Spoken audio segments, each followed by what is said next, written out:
Magandang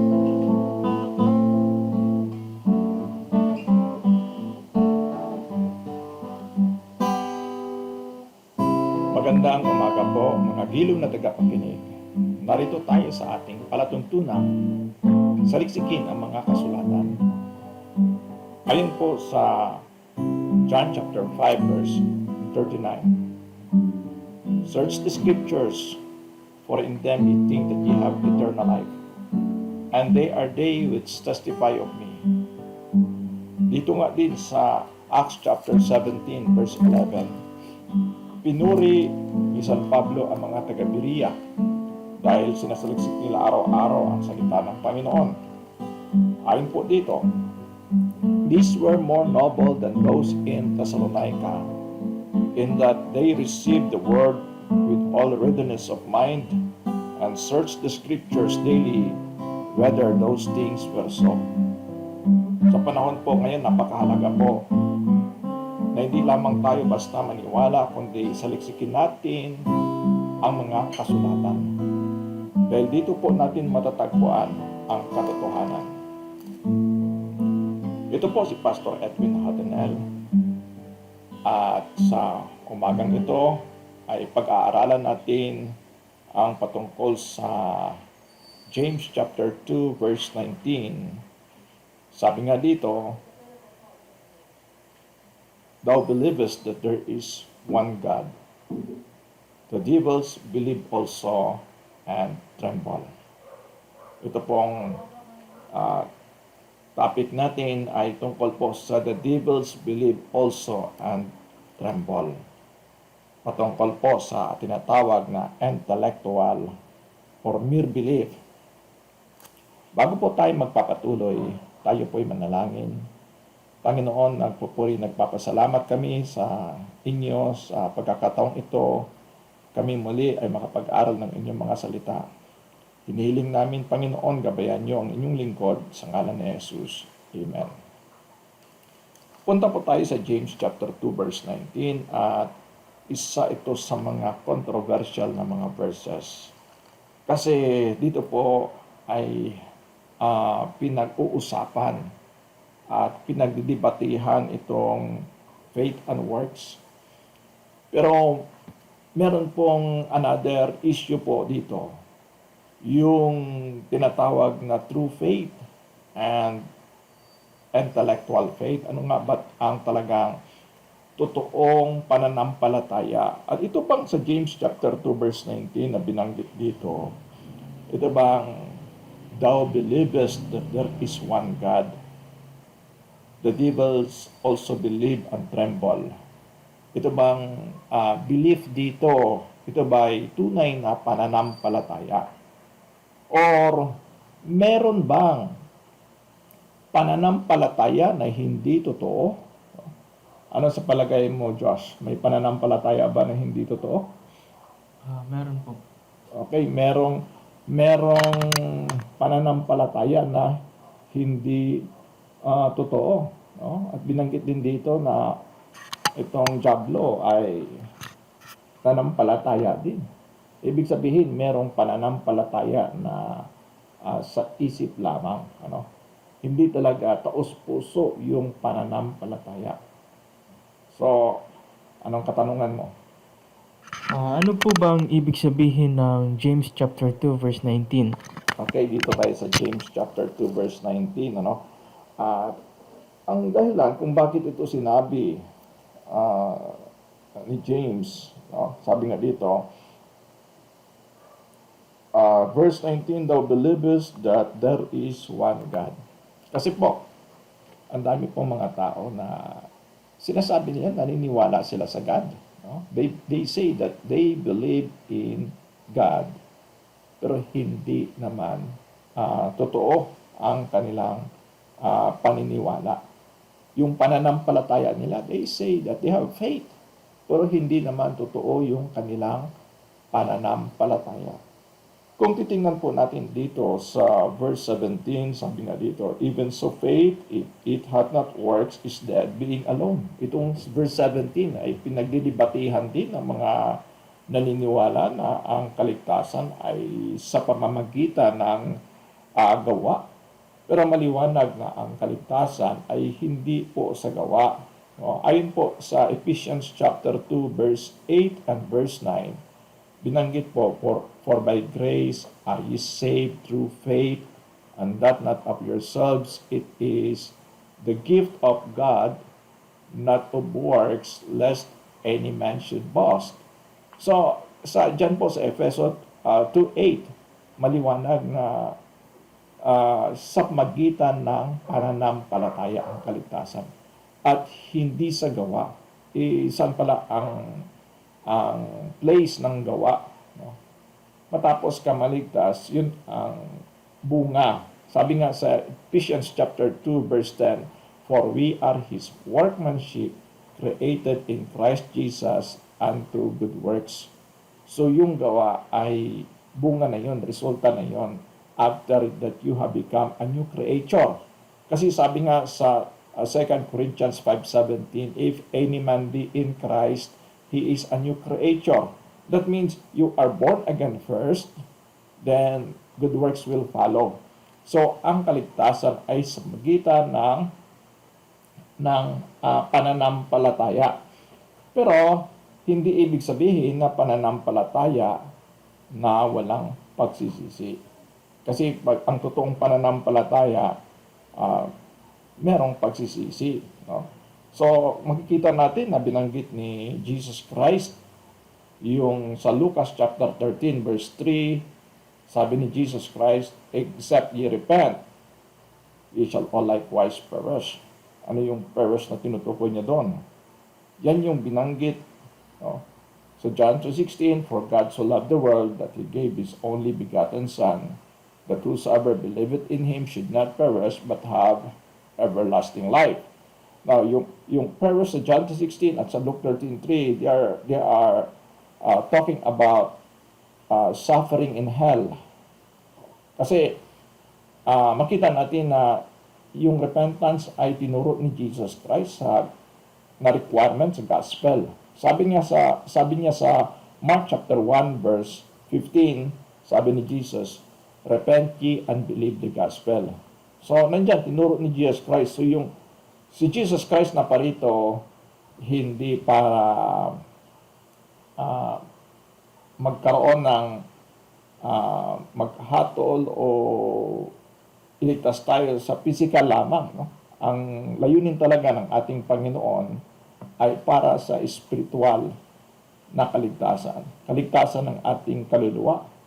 Kasi sabi nga sa Luke chapter 19 verse 10, for the Son of Man is come to seek and to save that which was lost. Yan talaga ang layunin ni Jesus. Kaya yung repentance doon sa Luke 13:3 at yung binanggit ni Jesus sa Mark chapter 1 verse 15, sila ay parehas yung tinutukoy doon. No? Yan ay patungkol sa repentance, sa kasalanan. Now, itong kung bakit pinag-uusapan natin itong James chapter 2 verse 19. Kasi merong naniniwala na you can be saved just by intellectual faith. Just by intellectual faith. Kung titingnan po natin, ang dami pong naniniwala. Meron akong na-met na dati yung mga children of God, yung kulto. Meron na rin silang accepting Christ, believe in Christ. Hindi lahat na naniniwala, na nagsasabing naniniwala ay ligtas. Kung hindi naman niya naunawaan yung tamang ebanghelyo, at kung yung kanyang paniniwala, ang kanyang paniniwala ay sa isip lamang, hindi naman sincero yung kanyang paniniwala. So merong pananampalataya na hindi totoo. Yun yung faith like demons. Sabi nga sa Bible, thou believest that there is one God.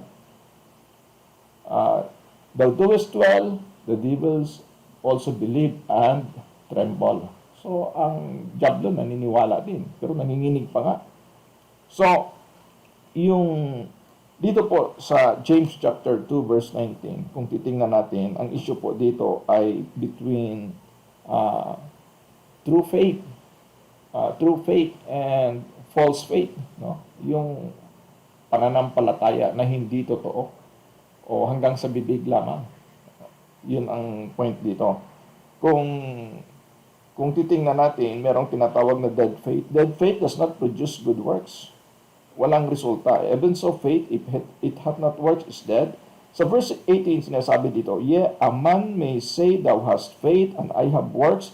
Show me thy faith without thy works. I will show thee my faith by my works." Hindi ibig sabihin na sabay ang faith at saka works. Una yung faith, then salvation, followed by good works. Ang good works, bunga. Sabi nga dito, "Show me thy faith without thy works." So yung hindi totoong pananampalataya, wala talagang maipakita. Yung totoong pananampalataya, merong maipakita. Halimbawa, sabi nung isang teenager, sabi niya, meron akong Adidas na shoes. Pero every time na magkita kayo, nakatsinilas, wala talaga siyang maipakita sa mga kaklase niya. No? Kasi wala talaga siyang Adidas na shoes. So, hanggang salita lang siya. Pero kung totoo, ibig sabihin, andyan na sa kanya, kaya meron siyang maipakita. Kaya, kung totoo kang ligtas, kung totoo kang may pananampalataya, meron kang good works na maipakita. So, good works will follow. So, good works is the manifestation of true faith. Dito tayo sa verse 19. "Thou believest that there is one God." Ano ba ang katanungan mo? Next, ang katanungan mo. Ano po ba ang issue dito sa one God or belief? Ano ba ang issue dito? Kung ito bang ang pinag-uusapan ba dito ay yung tungkol sa one God o tungkol sa faith? No? Yan ang tanong mo. So kung ano ang issue dito, kasi hindi naman issue dito yung hindi ang pinagdidebatihan dito o hindi ang pinag-uusapan dito, yung pinaka main issue dito is tungkol sa one God. Kundi ang pinaka-issue dito is tungkol sa intellectual faith. To believe in one God is right. Tama naman yung to believe in one God. Kahit you believe in one God, nanampalataya ka sa tunay na Panginoon. You believe in one true God. That is right doctrine. Pero kung wala namang sincerity ang iyong pananampalataya, wala din yun, no? Thou believest in one God, thou doest well. The devils also believe and tremble. So, kung makita natin, hindi naman dito binanggit na the devils also believe in one God. Hindi yun ang pinaka-main issue. Ang pinag-usapan dito ngayon, yung problem dito na pinag-uusapan is tungkol sa tunay na pananampalataya at hindi totoong pananampalataya. Yun ang issue dito. Kasi kung one God ang issue dito, one God versus many gods, wala namang counter statement dito, no? So ibig sabihin, when you believe in one God, that is right. You may have the right belief concerning God, no? Pero kung wala ka namang sincerity, useless din 'yon, no? Hindi magresulta sa kaligtasan. Kaya yun ang point dito na ginamit ang illustration sa devil, that the devils believe. Nanampalataya din ang devil, pero hindi totoong pananampalataya, kundi ang tawag doon is intellectual faith or mere belief. Kaya tanungin mo yung mga tao. Marami mga may bisyo, kahit yung lasinggo, tanungin mo, naniniwala ka ba sa God? Sasagot yan na oo. O yan ang example ng intellectual faith or mere belief. Yung paniniwala na sa isip lamang. O tinatawag din yan na historical faith. Tulad sa presidente, lahat naman naniniwala na yung existing president ngayon, siya yung ating president. Pero hindi lahat nagtitiwala. O tulad for example, meron kang kaibigang doktor, halimbawa ang pangalan niya Dr. De Vera. Pero hindi siya ang doktor mo kasi meron kang ibang doktor. Okay, so yan ang point dito, ano? Ano pang katanungan mo dyan? Okay? So, Ano po ba ang intellectual faith? so yun, ang intellectual faith na discuss ko kanina, no? Na yun lang hanggang isip lamang o tinatawag din yan na historical faith. Kasi ano palang tawag mo dito kung walang intellectual faith? Anong klaseng pananampalataya ang tawag mo dito? Yung hindi naman totoong pananampalataya. Okay? Meron po bang nananampalataya pero hindi iligtas? Oh, meron. Merong mga nanampalataya pero hindi ligtas. Ang devil hindi naman ligtas, naniniwala din eh. So ito yung tinatawag na intellectual faith. Itong devil ba ay si Judas Iscariot? Okay, so yun nga, may napanood na ako na kung paano niya pinasok si Judas Iscariot. Kasi si Judas Iscariot daw ay ah, siya yung devil. No? Siya yung devil. At paano niya pinasok? No? Kasi gusto niya ipasok yung teaching na si Judas Iscariot ay nagrepent. Kaya hindi naligtas. Kaya yung devil hindi naligtas. Hindi naman sinasabi diyan na wala namang sinasabi dito sa Bible na yung Diablo ay nagrepent ng kanyang kasalanan. No? Wala naman. At kahit magrepent siya, wala naman siyang tunay na pananampalataya. You know, si Judas Iscariot, kung bakit hindi naligtas si Judas Iscariot kahit siya ay nagsisi. Kasi ang kaligtasan, anong sabi ni Jesus Christ sa Mark chapter 1 verse 15? Repent ye and believe the gospel. Wala kang pananampalataya. Hindi ka naman maligtas. So, merong dalawang klaseng repentance. Ano? Yung godly sorrow at saka worldly sorrow. Dito sa 2 Corinthians.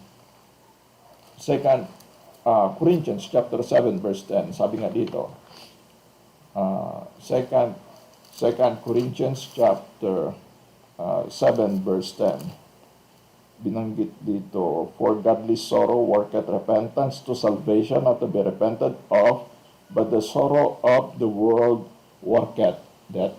Meron dalawang klaseng sorrow, godly sorrow at saka worldly sorrow. So yung kay Judas Iscariot, ang hulog yun sa worldly sorrow lang yun. Kasi ang godly sorrow worketh repentance. Ang sabi nga dito sa tingnan natin dito sa 2 Corinthians chapter 7 verse 10, for godly sorrow worketh repentance to salvation. So merong salvation na pinag-uusapan. So pero hindi ibig sabihin na maligtas ka na repentance, walang faith. Kasi kung meron kang repentance, kung meron kang godly sorrow, that will lead you to faith. So partner kasi ito, it follows agad na merong pananampalataya. So kasi sabi nga ni Paul, repentance toward God and faith toward our Lord Jesus Christ. So pag mag-repent ka toward God, the Holy Spirit will help you to believe on the Lord Jesus Christ. Sabi nga nung isang tao, Lord, I believe, help thou my unbelief. So kung wala kasi ang drawing influence ng Holy Spirit, hindi naman ang tao manampalataya. Kung wala yung conviction ng Holy Spirit, hindi rin ang tao manampalataya. Kasi ang tao ay makasalanan. Ano ba ang mahal ng tao, di ba? Kasalanan. So, ano pang next na katanungan mo dyan? Yung paliwanag po kasi nung nabasa ko, si Judas Iscariot daw itong devil. So, paano naman maging si Judas Iscariot? So, yan ay twisting lang ng scriptures, no? Para ilusot lang niya doon ilusot niya yung kanyang sariling pangunawa. Dito nga sa sinasabi sa wala namang pinag-usapan diyan kung ang issue diyan, no? Ang sabi kasi niya na nagrepent daw sa since Judas kaya hindi daw siya naligtas. Sabi nung isang tao na sa napanood ko rin, nagrepent na, hindi naman yan ang issue dyan. No? So, kung titingnan natin dito sa James, ang issue dito is about intellectual faith. Na the devil is not saved kasi una, devil siya eh. Siya ay diablo. Well, hindi naman namatay si Jesus para sa kanya. Pangalawa, ang pinapunto dito, yung intellectual faith. So, ang intellectual faith, yan yung walang repentance. Kasi walang conviction, walang godly sorrow. Si Judas Iscariot, tulad lang yan kay Esau, no? Nagrepent din. Pero hindi katanggap-tanggap kasi ang pagsisisi ni Judas is wala namang pananampalataya. Saan natin makikita na walang pananampalataya yung kay si Judas Iscariot. Tingnan natin dito sa John chapter 6. Sabi nga dito sa John chapter 6, binanggit nga dito, verse 64. But there are some of you that believe not, for Jesus knew from the beginning who they were that believed not and who should betray Him. So, ang issue dito na hindi ligtas, no? Ang issue dito, bakit hindi naligtas si Judas Iscariot? Wala naman siyang pananampalataya. Hindi totoo ang kanyang pananampalataya. Ang kanyang pananampalataya ay ito yung sinasabi sa Bible na intellectual belief lamang. O maraming mga tao na they do not have the real faith. So, ano ba yung saving faith? Ano bang difference ng intellectual faith at saka yung saving faith? Ang saving faith, merong repentance. Kasi bakit merong repentance? Kasi ang nature ng tao, mahal niya ang kasalanan. So, kung na-realize niya ang kanyang kasalanan, paano ba magkaroon ng realization ng tao sa kanyang kasalanan? Sa pamagitan ng conviction ng Holy Spirit. Kung titingnan natin sa John chapter 16, sabi nga dito sa John chapter 16, verse 8, and when He is come, He will reprove the world of sin and of righteousness and of judgment.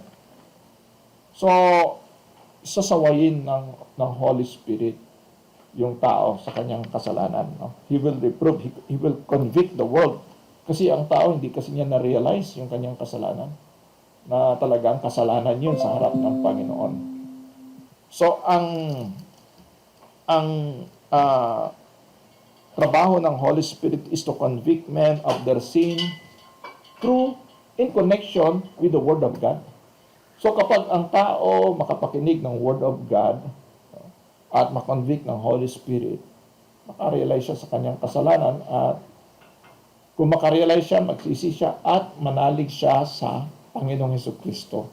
So, yun ang totoong pananampalataya sa Panginoon. Kasi ang tao will not trust in Jesus as Savior kung mahal niya ang kasalanan. So, there must be a change of mind. There must be a change of mind. Ano pang mga katanungan? May katanungan pa ba? So, kung wala na, so, ito yung point dito, marami kasi sa panahon ngayon, twisting the scriptures just to insert their idea, no? Or just to twist so that they can deceive people with a wrong teaching. Sabi nga dito sa verse of 2 Peter chapter 3 verse 16, as also in all his epistles, speaking in them of these things, in which are some things hard to be understood, which they are that are unlearned and unstable, the rest as they also the other scriptures unto their own destruction. So, nire-wrestling nila ang scriptures o para i-fit nila sa kanilang katuruan. So, siguro sa next time pag-usapan natin yung patungkol doon sa repentance of sin. Pero we do not have much time para mapag-usapan natin. Pero ito yung punto dito na ang issue dito sa James chapter 2 verse 19, hindi ito si Judas Iscariot itong devils. Twisting nila sa scripture yon, no? Kung bakit nila iniisip na itong devil daw dito ay si Judas Iscariot.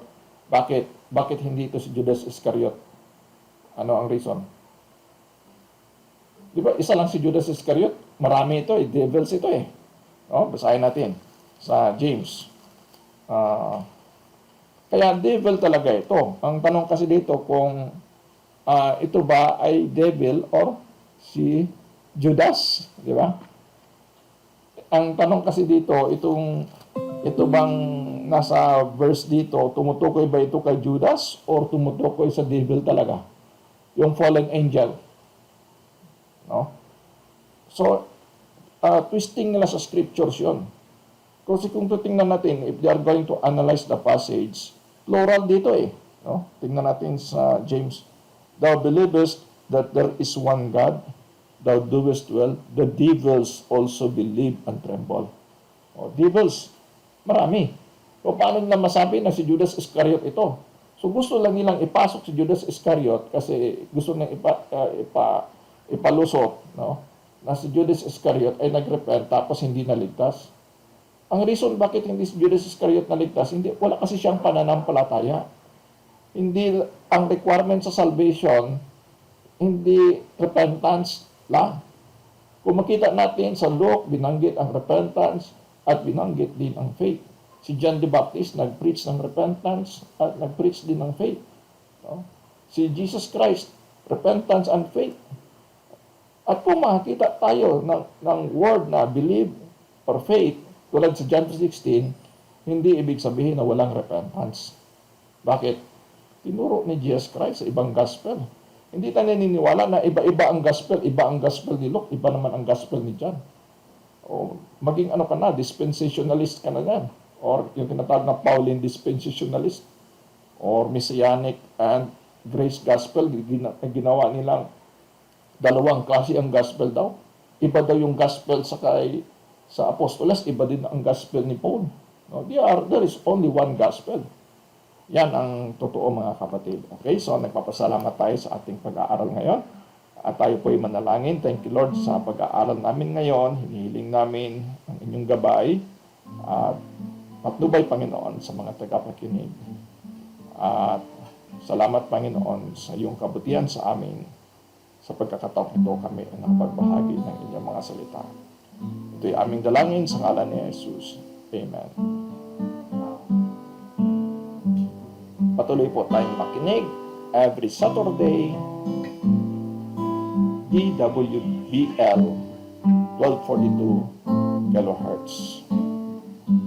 Saturday, 7 to 7:30 in the morning. God bless each one.